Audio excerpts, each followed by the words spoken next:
بسم اللہ الرحمن الرحیم۔ ماہ رمضان، بدھ، جمعرات اور جمعہ کے دن یہ ایک تسبیح پڑھ لیں، 70,000 حاجات پوری ہو جائیں گی۔ دولت، شہرت، عزت، شفا، اولاد، شادی، گھر، گاڑی، صرف یہ ایک وظیفہ کرنے سے سب کچھ مل جائے گا۔ سب انتظار کرتے ہیں اس وظیفے کا، ان 3 دنوں کا۔ محترم ناظرین، ماہ رمضان کے مہینے کے اندر جو بندہ بدھ، جمعرات یا جمعے کے دن اس عمل کو کر لیتا ہے، اگر اس بندے کی 70,000 حاجتیں ہوں، وہ 70,000 مرتبہ الگ الگ اللہ کی بارگاہ میں دعا کرے، تو ہر بار جب وہ دعا کرے گا، اللہ تبارک و تعالی اس کی دعا کو قبول فرما لے گا۔ تو پھر آپ اندازہ کر سکتے ہیں کہ اس عمل کی کتنی طاقت ہوگی، اس عمل کی کتنی تاثیر ہوگی کہ اگر بندہ ایک ہی وقت میں 70,000 مرتبہ اللہ کی بارگاہ میں ہاتھ اٹھائے اور ہر بار الگ کچھ مانگے، اللہ تبارک و تعالی اس کو عطا فرمائے گا۔ ہماری تو زیادہ حاجتیں نہیں ہوتی، ہماری زیادہ ضروریات نہیں ہوتی، ہماری زیادہ مشکلات نہیں ہوتی، لیکن اس عمل کی طاقت اتنی ہے کہ اگر ایک بھی وقت میں بندہ 70,000 مرتبہ بھی مانگے تو رب اس کو خالی نہیں لوٹاتا، کیونکہ یہ مہینہ، جس مہینے کے اندر اس عمل کو میں آپ کو بتا رہا ہوں، یہ مہینہ بڑی برکت والا ہے، یہ مہینہ بڑی شان والا ہے۔ اس مہینے کی اپنی بڑی رحمتیں اور برکتیں ہیں، کیونکہ اس کے اندر آقا علیہ السلام نے اس مہینے کو فرمایا کہ اس مہینے سے میں محبت کرتا ہوں۔ اس مہینے کو آقا علیہ السلام نے پسند اس لیے فرمایا کہ میں رب کی بارگاہ سے لیتا ہوں اور ادھر دوسری طرف دے دیتا ہوں۔ ناظرین، پھر آپ اندازہ لگائیے اس مہینے کو، جس کے بارے میں حضور فرماتے ہیں کہ میرا مہینہ ہے اور ساری کائنات رب نے بنائی ہے، اپنے حبیب کے لیے ہے، تو پھر آپ اس حبیب کا وسیلہ دیکھ کر اور جس مہینے سے آقا علیہ السلام پیار کرتے ہیں، تو آپ جب یہ وسیلہ رب کی بارگاہ میں پیش کریں گے تو انشاءاللہ آپ ہاتھ بعد میں چہرے پر پھیریں گے، اللہ آپ کی مشکل کو پہلے آسان فرما دے گا۔ اکثر دوست احباب جب کمنٹ میں اپنا نام بتاتے ہیں اور دعا کے لیے کہتے ہیں، میں ان کے لیے دعا کرتا ہوں تو یقین جانے دل سے دعا کرتا ہوں، خوشی ہوتی ہے۔ اللہ تبارک و تعالی نے ہمیں کسی کی رہنمائی کرنے والا بنایا، کسی کا وسیلہ بنایا، ہمارے ذریعے سے اگر کسی کی مشکلات آسان ہو جائیں، ہمیں اس سے اور بڑھ کر کیا چاہیے۔ اس لیے جب احباب ان کے مقاصد حل ہوتے ہیں، پھر وہ جب ہمیں بتاتے ہیں تو ہمیں یقین جانے دل اور بھی باغ باغ ہو جاتا ہے، اور پھر وہ بھی ہمارے لیے بہت زیادہ دعائیں کرتے ہیں۔ ناظرین، یہ عمل بڑا قیمتی ہے۔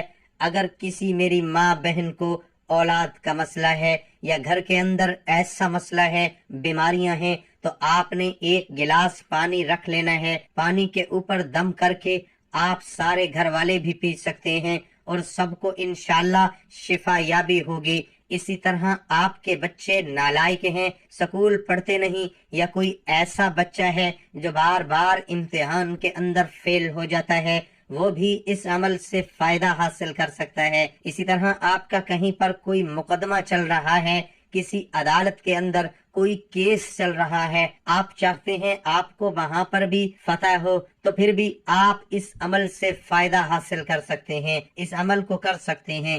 آپ کا جو مقصد ہوگا، آپ نے اس مقصد کو اپنے ذہن میں رکھنا ہے، اپنے دماغ میں رکھنا ہے، اور اسی طرح اس کے بعد کاروبار نہیں چلتا ہے تو آپ اس کے لیے بھی اس عمل کو کر سکتے ہیں، اور اس عمل کے ذریعے آپ خود نظارے دیکھیں گے، پھر آپ کا کاروبار کتنا عروج پر جاتا ہے۔ اسی طرح اگر آپ کے گھر کے اندر مختلف پریشانیاں ہیں اور آپ کے گھر کے اندر بے چینی، بے سکونی نہیں ہے، اپنے گھر کے اندر سکون چاہتے ہو، تو پھر آپ کے گھر کے اندر بے چینی، بے سکونی ہے، اپنے گھر کے اندر سکون چاہتے ہیں، تو پھر آپ نے اپنے گھر کی سکون نیت کے لیے اس عمل کو ایک مرتبہ ضرور کیجئے گا۔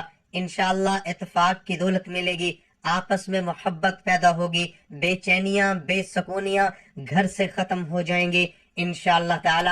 اسی طرح آپ کو کوئی کاروبار کا مسئلہ ہے، آپ کو اولاد کا مسئلہ ہے، یا اولاد کے رشتے نہیں آتے، اسی طرح کا کوئی مسئلہ ہے تو پھر بھی آپ اس عمل سے انشاءاللہ تعالی فائدہ حاصل کر سکتے ہیں۔ یہ عمل بڑا مجرب ہے، آپ اس عمل کو ایک مرتبہ کریں گے تو پھر انشاءاللہ اس کے نظارے خود اپنی آنکھوں سے دیکھیں گے۔ جو بندہ اس کو بدھ، جمعرات اور جمعے کے دن اب میں جو وقت بتانے لگا ہوں اس کا آپ نے ذرا دھیان رکھنا ہے، جس ذریعے سے، جس طریقے سے میں آپ کو بتاؤں اور جیسا میں کہوں آپ نے وہی الفاظ کہہ کر اللہ کی بارگاہ میں التجا کرنی ہے۔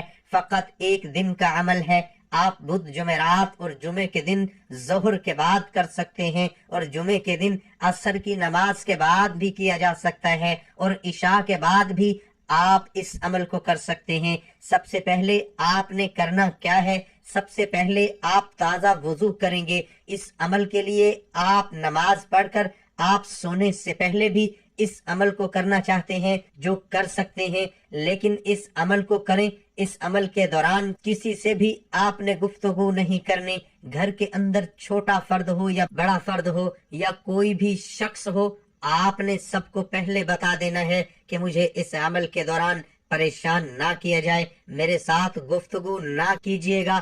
اگر آپ کوشش کریں تو کسی کو بتائے بغیر بھی کسی تنہائی والی جگہ پر بیٹھ کر اس عمل کو کریں گے تو آپ کو انشاءاللہ مزید اسی کا زیادہ فائدہ حاصل ہوگا۔ سب سے پہلے آپ نے کرنا کیا ہے؟ باوضو ہونا ہے، تازہ وضو کرنا ہے، ایک مصلی لے لینا ہے، اس کے اوپر بیٹھ جانا ہے، اور بیٹھنے کے بعد آپ نے قبلے کی جانب اپنا چہرہ رکھنا ہے۔ قبلے کی جانب کے علاوہ وہ کسی اور جانب نہ کیجیے گا، قبلے کی جانب منہ کر کے آپ نے اس عمل کو کرنا ہے۔ سب سے پہلے آپ نے ایک تسبیح جو ہے کم از کم 21 مرتبہ، ایک تسبیح سے مراد جو ہے 21 مرتبہ آپ نے اعوذ باللہ من الشیطان الرجیم پڑھنا ہے۔ یہ پڑھنے کے بعد پھر آپ نے 21 مرتبہ بھی اللہ اکبر، اللہ اکبر، اللہ تبارک و تعالی سب سے بڑا ہے، اللہ سب سے بڑا ہے۔ سب سے پہلے ہم نے شیطان مردود سے پناہ مانگنی ہے کہ میں شیطان مردود سے جتنی بھی اس سے شیطان سے مراد جتنی بھی نقصان پہنچانے والی چیزیں ہیں، مجھے دین سے دور کرنے والی چیزیں ہیں، مجھے غفلت میں ڈالنے والی چیزیں ہیں، مجھے پریشانیوں میں ڈالنے والی چیزیں ہیں، میں ان تمام چیزوں سے جو شیطان میرے پیچھے ہے، جو شیطان میرے اوپر حملہ آور ہوتا ہے، اللہ تبارک و تعالیٰ کی حفاظت میں آتا ہوں۔ اللہ میری حفاظت فرمائے۔ سب سے پہلے اپنی حفاظت کی دعا کرنی ہے، اس لیے آپ نے سب سے پہلے 21 مرتبہ اعوذ باللہ من الشیطان الرجیم پڑھنا ہے۔ اس کے بعد آپ نے پھر اللہ اکبر کا ذکر کرنا ہے، اللہ اکبر، اللہ اکبر، اللہ اکبر۔ یہ 21 مرتبہ پڑھنے کے بعد پھر آپ نے 11 مرتبہ درود پاک پڑھنا ہے۔ جو آپ کو درود پاک آتا ہے وہ درود ابراہیمی پڑھ لیں، یا اگر درود ابراہیمی وہ جو ہم نماز کے وقت نماز کے اندر پڑھتے ہیں اگر یہ نہیں آتا تو پھر آپ کوئی بھی درود پاک پڑھ لیں۔ آپ یہ بھی پڑھ سکتے ہیں صلی اللہ علیہ وآلہ وسلم۔ یہ سب سے چھوٹا درود پاک ہے جو آپ کو آسان لگتا ہے، آپ وہ درود پاک پڑھ لیں۔ آپ نے 11 مرتبہ درود پاک پڑھنا ہے۔ اس کے بعد آپ نے 100 مرتبہ سورۃ اخلاص پڑھنی ہے، اور میں پڑھ کر بھی سنا دیتا ہوں۔ بسم اللہ الرحمن الرحیم، قل هو اللہ احد اللہ الصمد لم یلد ولم یولد ولم یکن له کفوا احد۔ جب آپ یہ پڑھ لیں تو پھر آپ نے اس کے بعد ایک تسبیح استغفار کی پڑھنی ہے، استغفر اللہ، استغفر اللہ، استغفر اللہ۔ یہ ایک تسبیح پڑھنے کے بعد آپ کا عمل مکمل ہو گیا۔ اب آپ نے اس کے بعد اللہ کی بارگاہ میں اپنی حاجت کو پیش کرنا ہے۔ جب اس عمل کو شروع کرنا ہے تو آپ کے تصور میں ہونا چاہیے کہ میں کس مقصد کے لیے اس عمل کو کر رہا ہوں، تو آپ نے اس مقصد کو اپنے ذہن میں رکھنا ہے۔ اگر خواتین ہیں وہ کسی بھی معاملے کے بارے میں کرنا چاہتی ہیں تو وہ ناپاکی کی حالت میں اس عمل کو نہ کریں، پاک حالت میں اس عمل کو کرنا ہے۔ اور آپ اگر اس بدھ، جمعرات یا جمعہ نہیں کر سکتے تو آپ اگلی بدھ جمعرات یا جمعے میں بھی اس عمل کو کر سکتے ہیں، اور اسی طریقے سے کوئی بھی شخص اگلی بدھ جمعرات یا جمعے کو بھی کر سکتا ہے۔ تمام حضرات نماز کا اہتمام لازمی کریں، کیونکہ نماز پڑھنا ہر مسلمان مرد اور عورت پر فرض ہے۔ نماز ہمیں بے حیائی اور برائی سے روکتی ہے، نماز شیطان کا منہ کالا کرتی ہے۔ اللہ تعالی ہم سب کو 5 وقت نماز باجماعت ادا کرنے کی توفیق عطا فرمائے، اور دعا ہے کہ اللہ تعالی میرا سنانا اور آپ کا سننا اپنی بارگاہ الہی میں قبول اور منظور فرمائے، آمین ثم آمین۔ ناظرین کمنٹ باکس میں اللہ تعالیٰ کے 99 ناموں میں سے ایک نام ضرور ٹائپ کریں۔